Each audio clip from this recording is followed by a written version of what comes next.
North Africa, 1942. Close to 600 tanks of the German Panzer Army Africa charge across the Sahara Desert into Egypt. And the British send almost 1,200 tanks to stop them. And then all of a sudden, the ground started to shake. And that was the barrage that started. Two legendary commanders, Montgomery and Rommel, fight for control of North Africa.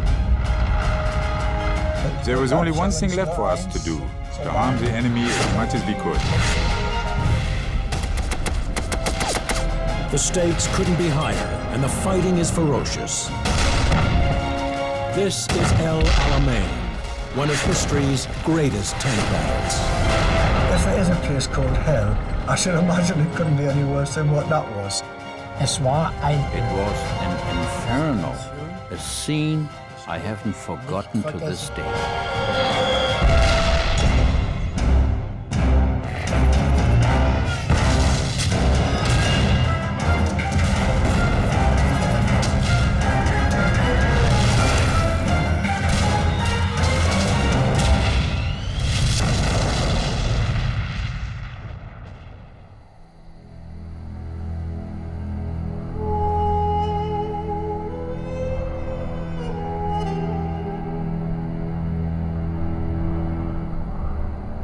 The Sahara. Vast stretches of seemingly endless desert, empty and barren. But just below the surface of this great sea of sand lies the evidence of a tremendous battle. A clash of infantry and armor so enormous, it changed the course of the Second World War.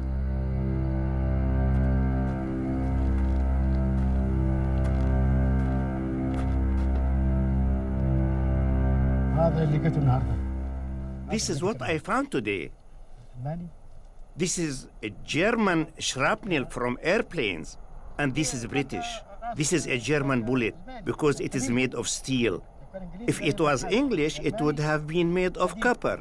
It's rusty. This belonged to an English or German soldier. It belonged to a young man around 17 years old. I found it there. It's silver. Look at the teeth.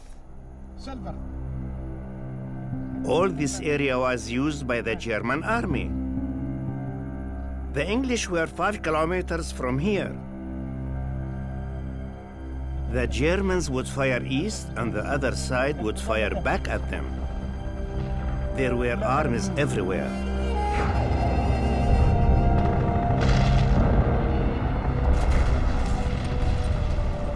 Libya, January 1942. For almost a year now, this part of the Sahara has been the battleground in a struggle for control of North Africa.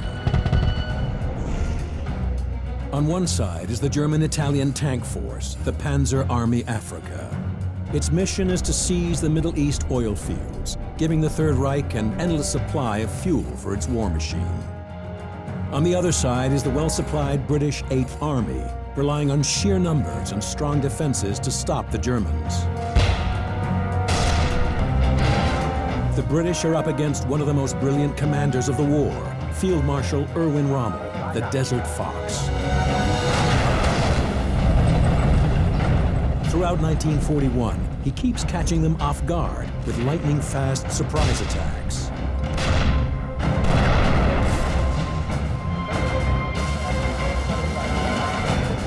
But by November, Rommel's tank force is wearing out, and the Allies strike back. Over 6 weeks, they drive the Panzer Army 800 kilometers west across the Libyan desert.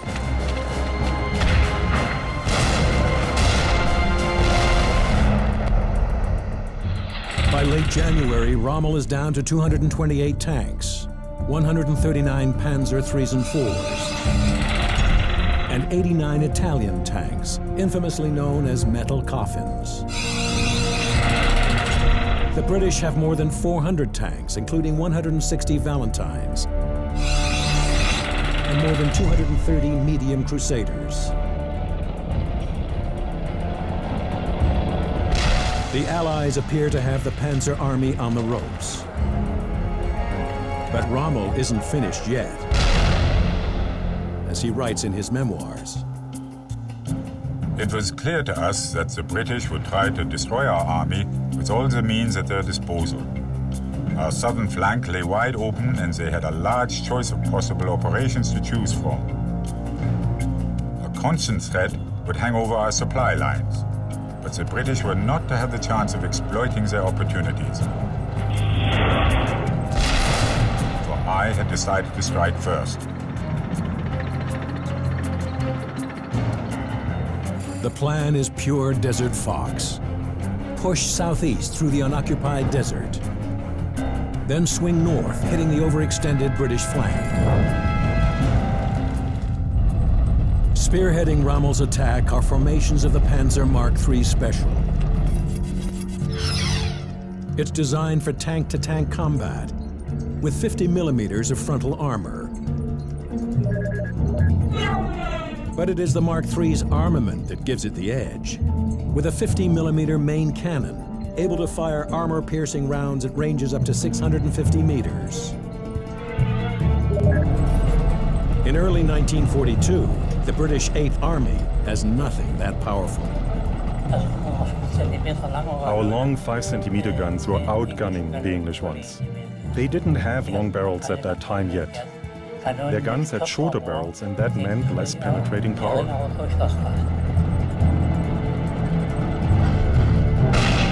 had a bigger gun, so they could engage us further away. We were definitely on the losing side from the point of view of tanks. The Panzer was a better war machine than a Crusader, without a doubt. The Crusader is the mainstay of British tank forces. It's capable of a top speed of 24 kilometers per hour, making it the fastest tank in the desert. But the speed comes at a cost. The Crusader has just 32 millimeters of armor plating, leaving it vulnerable to anti-tank fire. And its light 2-pounder gun is all but useless against the Panzers. I suppose it would have penetrated if you were close enough, but you were too damn close. All that counted was on one side the thickness of the armor, and on the other side the penetrating power of the gun. Those two factors were constantly competing against each other. Better armor was built and better guns were built.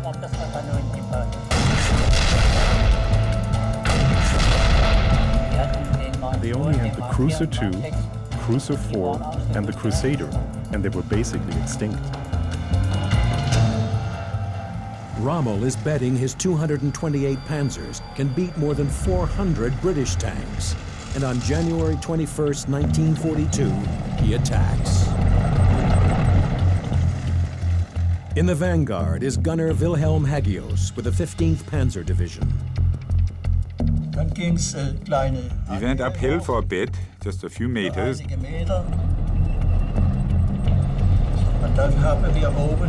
Then we were on the plateau and there was an English tank squad. We opened fire.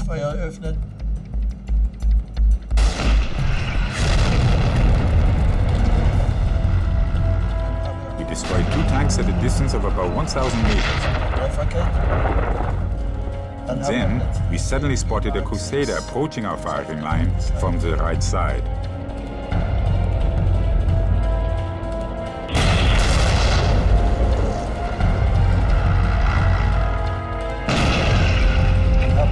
We brought it down when it was around 600 meters away.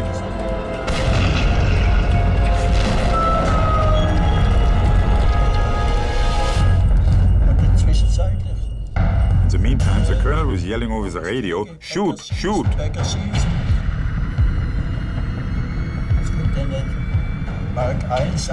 Grant had approached our flank from the left side.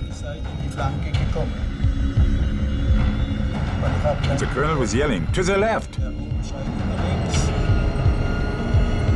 I turned the crank like crazy, until finally I had my sights on the tank. It filled my entire visual field. That's how close it was.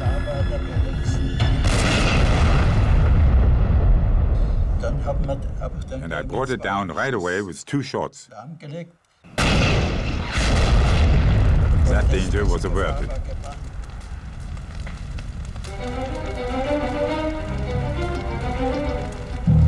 Sind dann gleich im Anfang überrascht worden mit der ersten Pilot. We were surprised by these first American Grant tanks.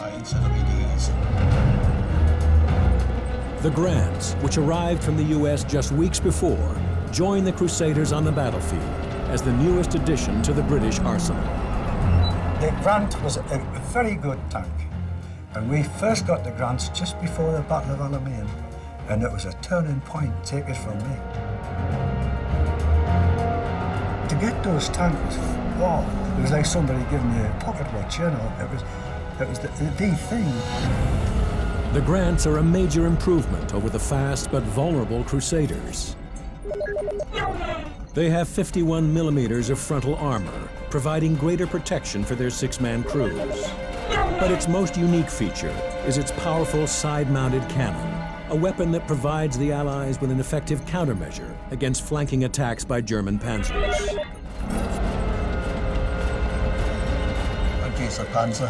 This tank had a 75 millimeter gun in a sponson.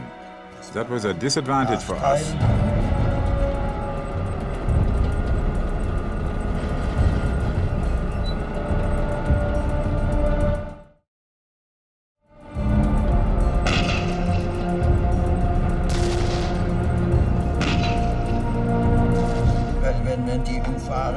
Because when you were flanking them, you were attacked from the left side, and you had to turn the whole tank to fire.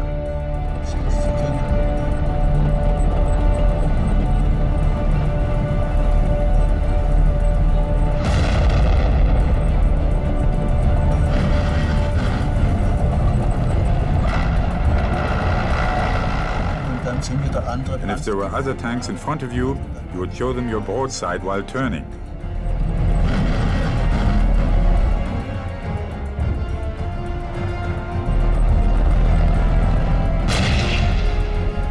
It was a big surprise.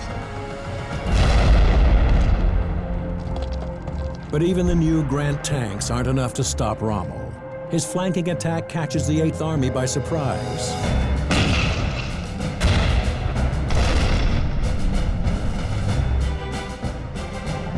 Over the next 5 months, the Desert Fox pushes farther and farther east, capturing the key Allied port of Tobruk and winning back all the ground he had lost. By the end of June, the Panzer Army is inside Egypt and approaching the coastal village of El Alamein. Rommel is now only 300 kilometers from the Suez Canal. Victory is within his grasp. But the defensive-minded British have a nasty surprise in store for Rommel at El Alamein. Here along a 60-kilometer front, they have massed a huge tank force. They're determined to stop the Panzer Army at any cost. The first battle of El Alamein is about to begin.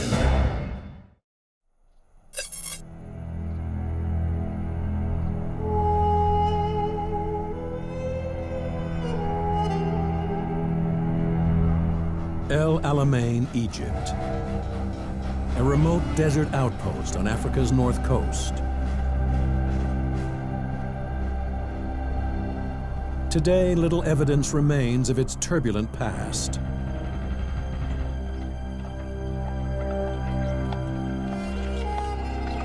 But it was here, at this isolated railway stop, that 2 of the greatest tank battles of the Second World War took place.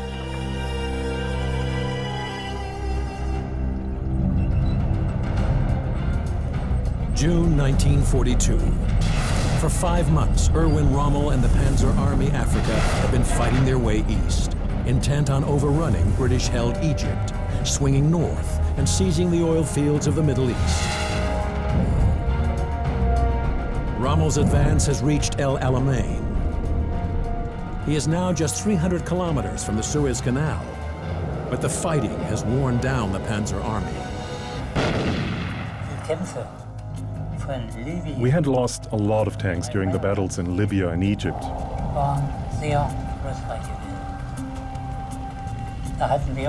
Our group only had 20 tanks. We should have had 220. By the time they reach El Alamein, Rommel has little to throw into the fight. 2,000 infantry, a few dozen artillery and anti-tank guns, and only 55 serviceable panzers. Any other commander would dig in or retreat, but not Rommel. On July 1st, 1942, he continues his attack. The main thing I had wanted to avoid was the war settling down at El Alamein into mechanized static warfare with a stabilized front. We planned to get through the Alamein line and overrun it before the retreating remnants of the 8th Army had time to organize its defense. The fighting goes on for 26 days, but Rommel can't break the British defenses. The First Battle of El Alamein ends in a stalemate.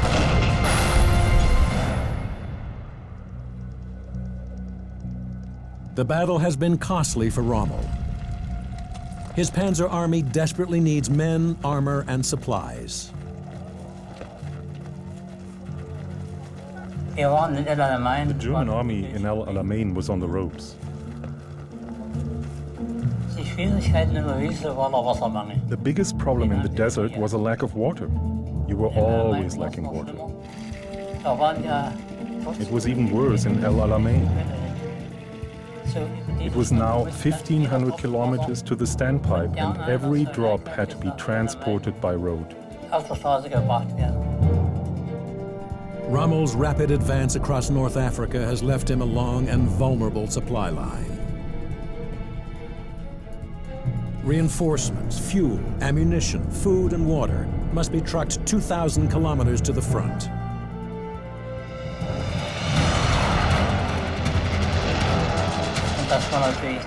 Using the roads was a dangerous way to transport the water, and a lot of it was lost on the way. The English constantly attacked our water trucks.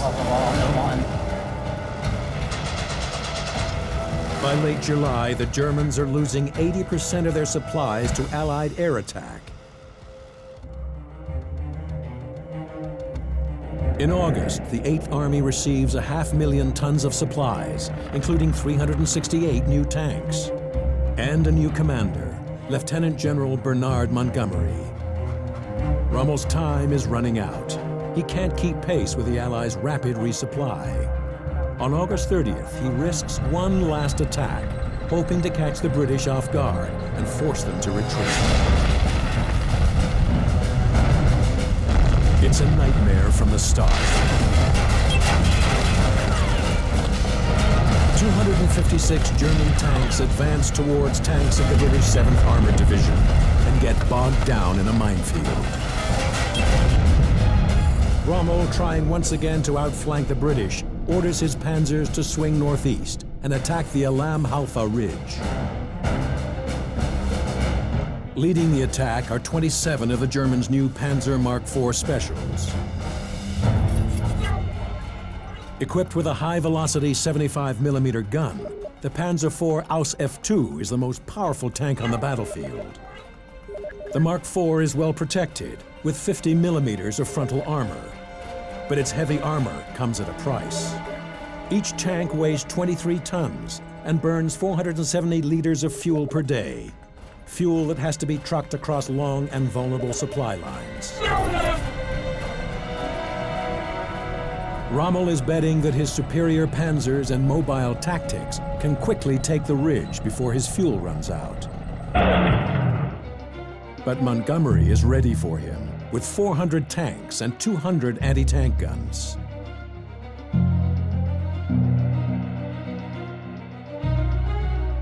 The key to the whole Alamein position was Alamein ridge. I would not allow our tanks to rush out. We would hold the Alamein ridges securely and let him beat up against them.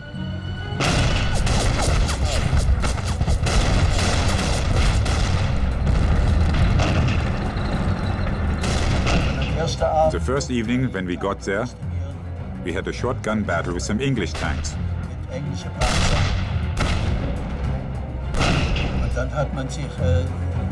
would have been better if the entire attack had been cancelled.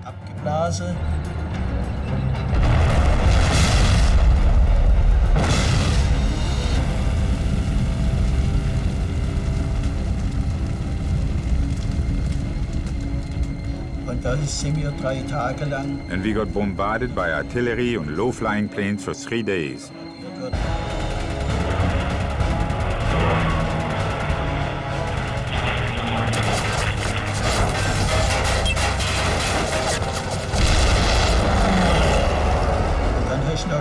You could hear the bombs approaching one after the next.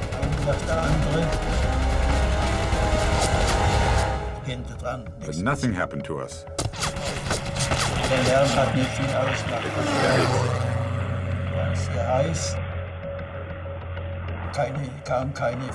No supply vehicles got through to us. We only had a few scraps left to eat. It was like that for 3 days. By September 2nd, Rommel has seen enough. After losing 50 of his irreplaceable panzers, he orders a withdrawal. He no longer has the resources to mount mobile attacks. The Desert Fox orders his men to dig in. In El Alamein, the war in North Africa had changed from mobile warfare into a kind of static warfare.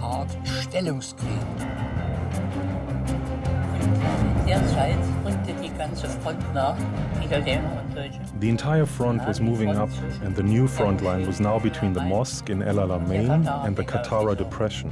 It was a 60-kilometer front. The German line at El Alamein is ideally situated for defense. To the north lays the Mediterranean Sea, protecting the Germans' left flank. To the south, protecting their right, the Katara Depression. 26,000 square kilometers of deep, soft sand, impassable to heavy armor. Rommel's Panzer Army prepares defensive positions, including powerful tank-busting minefields planted across the entire front. These so-called Devil's Gardens were minefields that had been created by Rommel. We used every explosive we had in these minefields. These Devil's Gardens were very, very dangerous.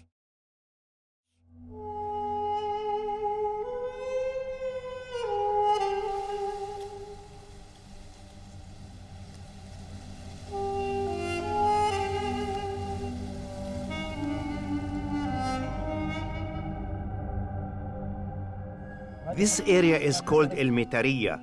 This whole area was mined. From the railway station and the sea to the depression, 70 kilometers, all mined. So many people lost their lives in the war. 7 or 8 of my relatives were killed. My brother was killed by a mine. He never got a funeral. In 1946, they withdrew and left behind the mines, but they were surrounded in barbed wire. They were marked with the sign of death, the skull, and crossbones, but the signs were removed.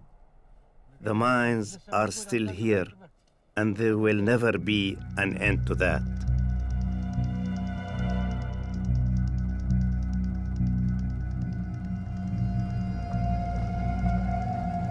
Rommel's battered and exhausted troops complete their defensive line at El Alamein. While across no man's land, Montgomery's forces grow stronger and stronger. He has assembled 10 infantry divisions and more than 1,000 tanks, all well stocked with food, water, ammunition, and fuel. Montgomery is ready for a final showdown with the Germans, and on the evening of October 23rd, he unleashes a massive artillery barrage. The guns blasted away. Nobody realizes the noise that was there. It was just like daylight. It was just one wall of flame. If there is a place called hell, I should imagine it couldn't be any worse than what that was.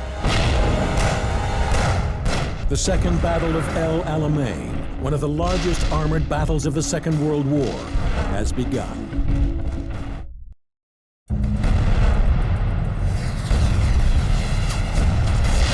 October 23, 1942, Allied Commander Bernard Montgomery attacks Field Marshal Erwin Rommel's Panzer Army Africa. And it begins with a massive artillery barrage. It's just like daylight, with just one wall of flame. The noise was horrific, and messages of death going through the air, it really was.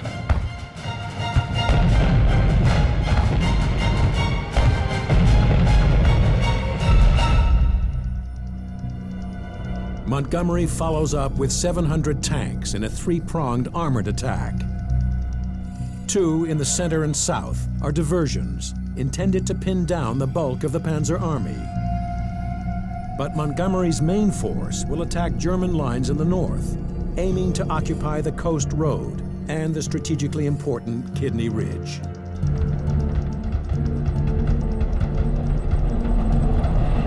No trouble that night going through at all. We pulled into Kidney Ridge and we finished up there in the dark. When daylight broke, we were amazed. There was a mass of vehicles parked into this smoked ridge. I thought, God, all at once half a dozen planes with some bombs and it'd be absolute chaos. And behind us was the minefield.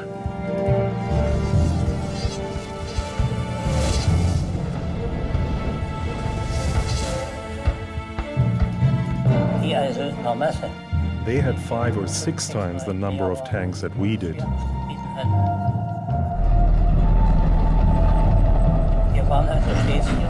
We were always the underdogs in terms of numbers.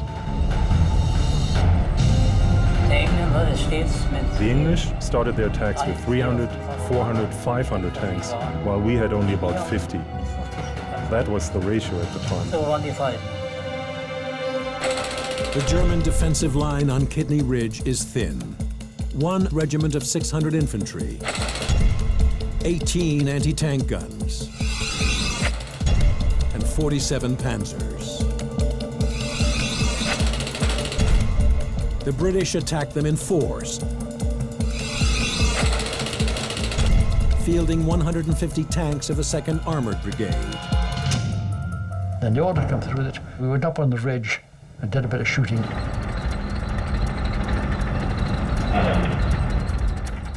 I'm searching for a target. That's my job. The gunner carries out my orders.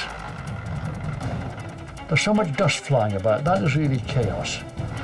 Dust obscures the vehicle which is creating it. It could be a truck, it could be a tank. I'll say, target, traverse left, on, tank, Mach 4. And fire at will. You fire at that tank, and if that one blew up, you'd switch to another one.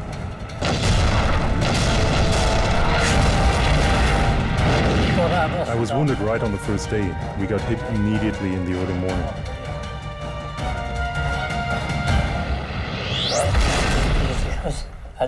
A shell penetrated our armor and exploded inside our tank. This is a splinter from a tank shell from an English gun. These splinters were flying around inside our tank. The only thing you know in that moment is, I need to get out fast. I managed to open the hatch right away and fell out, more or less. Well, I lifted myself with my arms because my legs were already broken. Open the hatch, pull yourself out, and then drop yourself down. It was 2 meters to the ground. You knew it was going to hurt, but you had no other choice.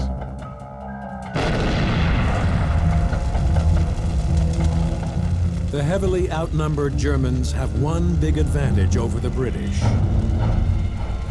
The 88mm flak gun, the most feared piece of artillery of the Second World War.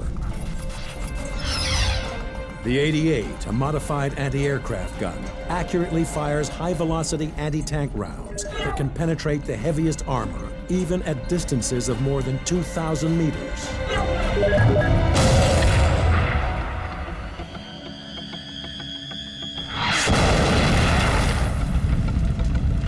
the 88mm gun as an anti-tank gun, then of course we were definitely on the losing side. There was another regiment on our right, which was one of the 2 regiments that had come from Palestine, never been in action before. You go into action and try and keep the hull down and just get up high enough to be able to use your gun. And they were sitting out there on top of the ridge. An 88mm fired 6 rounds and blew up 5 tanks.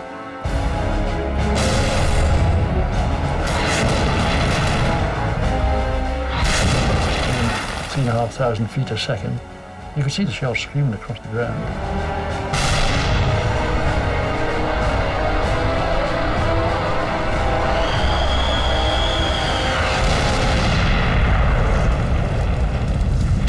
They're there before in a flash, you know. All of a sudden something attracts you. There's a tank burning just next to you. And you're relieved. It sounds a horrible thing to say. Somebody just died in that tank, probably. But you're relieved.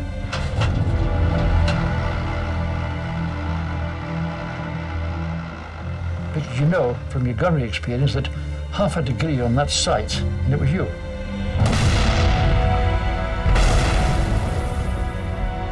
And it's something that's difficult to live with, actually. The feeling, I mean, difficult to live with.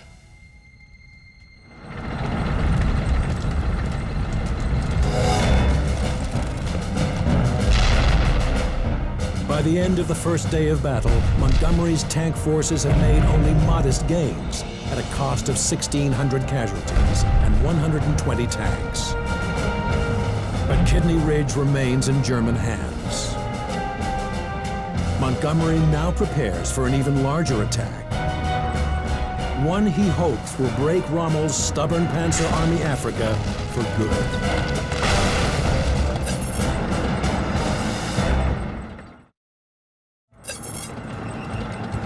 October 23, 1942. Allied Commander Bernard Montgomery launches a 3-pronged armored attack in an attempt to crack German defenses at El Alamein. But Rommel's men are too well dug in.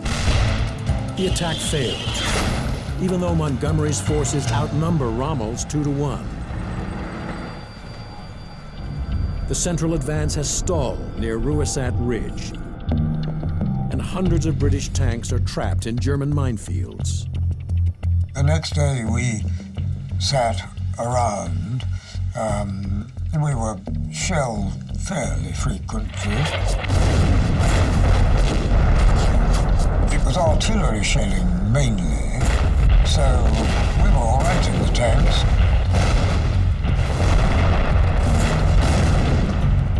4 lanes were going to be cleared, and we would then go through.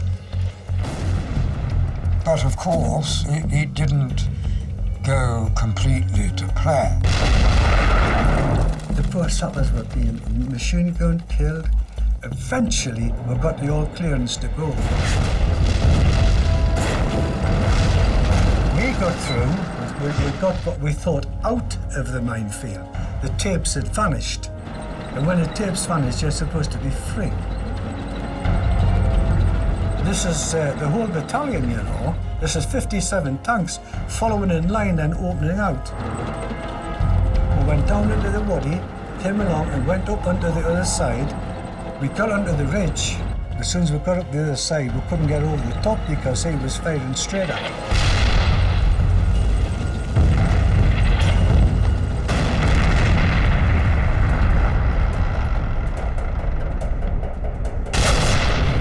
See the shell, the AP shell, coming along towards you across the desert in the daylight. You could see the shot coming at you. That was a tremendous gun, the 88 that the German had.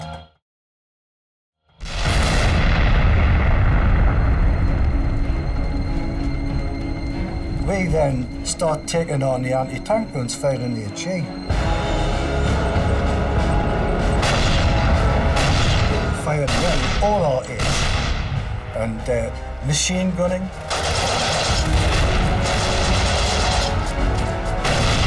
when, of course, a tank battle started.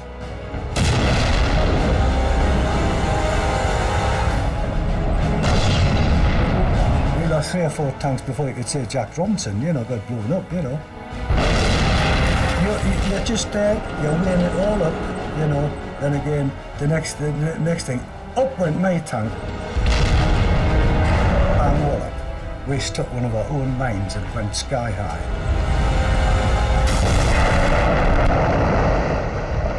They all bailed out, the 2 in the bottom were pretty well knocked up. I was all right, I was in the turret. Commander was all right, he got out.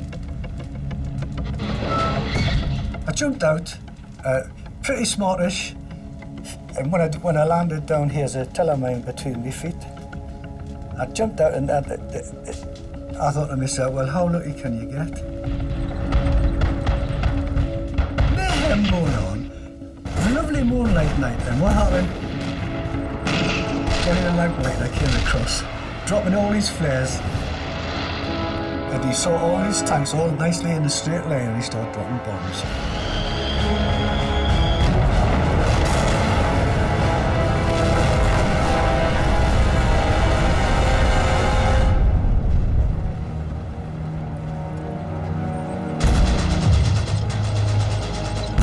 Despite the fierce armored assault, the Panzer Army continues to hold the line. Rommel expects Montgomery's next attack to come in the north, and he redeploys all of his remaining forces. Among them is 20-year-old Rudolf Schneider from Rommel's own combat group.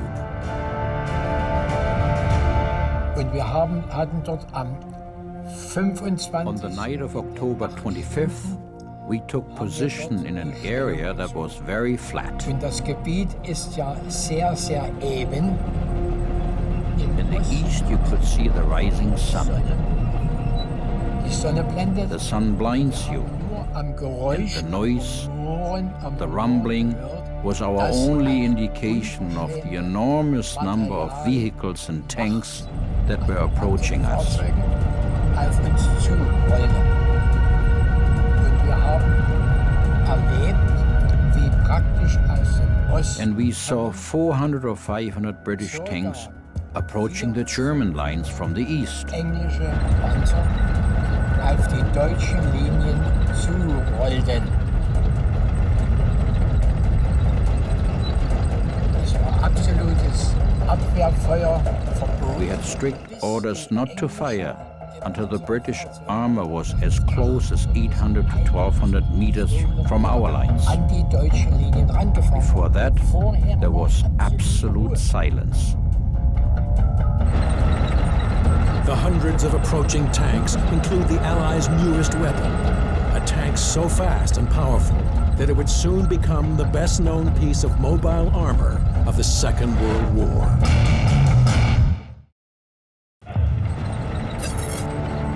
October 25th, 1942.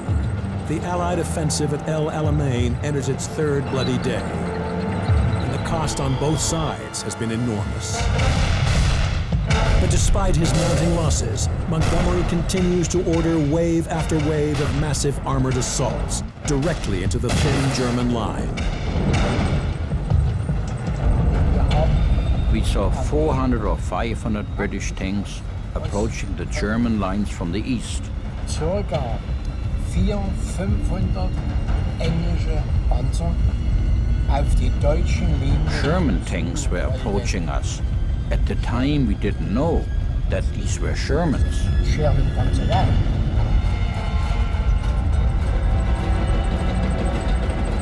It's a landmark moment in the history of warfare, the first battlefield appearance of the M4 Sherman tank.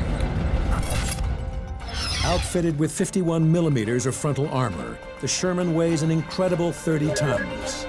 But the most crucial feature of this new tank is its powerful 75 millimeter cannon, capable of firing high-velocity armor-piercing rounds at ranges up to 800 meters. The Sherman is now the most powerful tank on the El Alamein battlefield.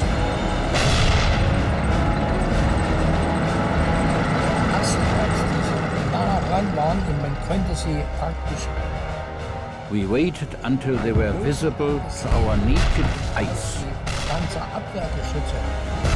The anti-tank guns also had to wait until they were within 800 meters of the German front line.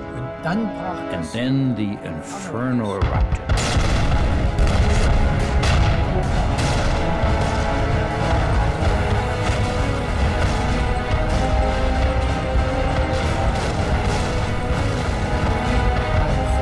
Terrible noise. Enormous explosions.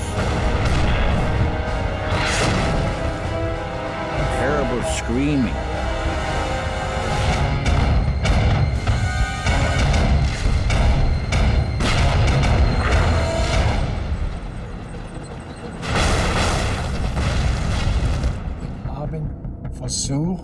We were just trying to defend ourselves, to survive. And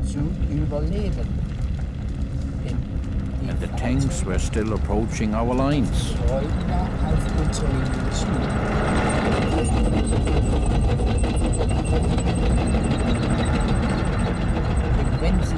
And when the drivers figured out they were close to our trench, they would simply use their treads. He would stop his right tread,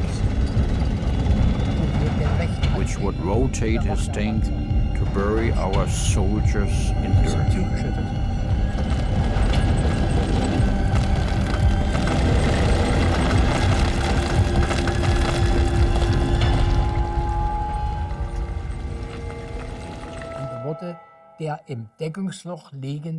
The soldiers in the trench were buried alive or decapitated.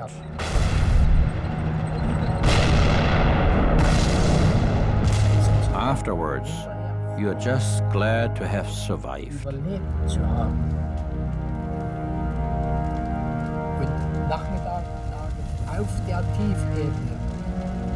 By the late afternoon, there were around 300 to 450 destroyed British vehicles in the lowlands.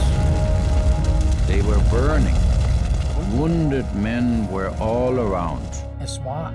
It was an inferno, a scene often forgotten to this day.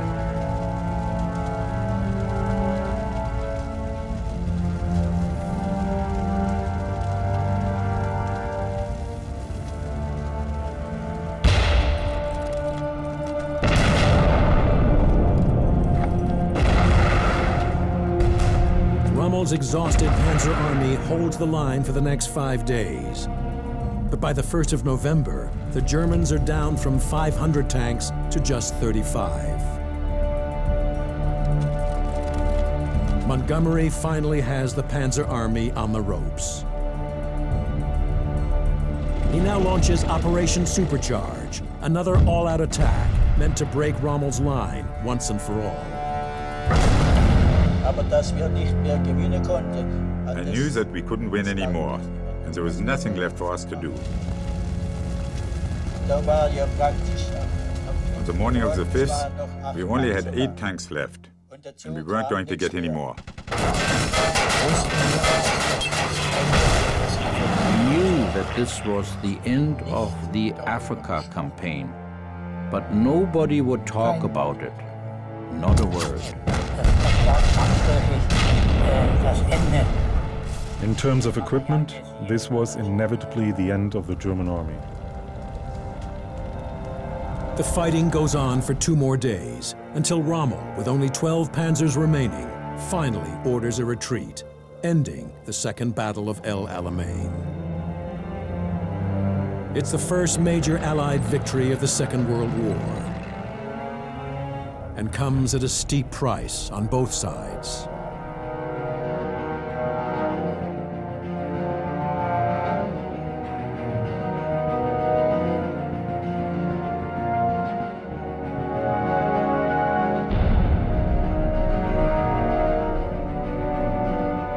Of Rommel's forces, 5,000 are killed, 8,000 wounded, and 35,000 captured.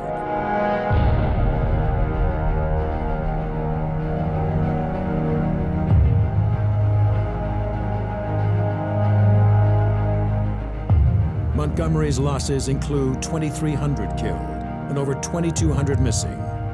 8,500 are wounded, and 500 of his tanks are destroyed.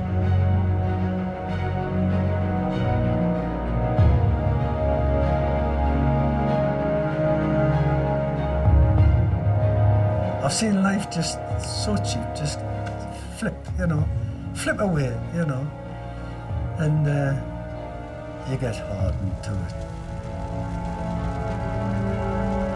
You learned after a while that you didn't get too close to anybody. That was it. That was it.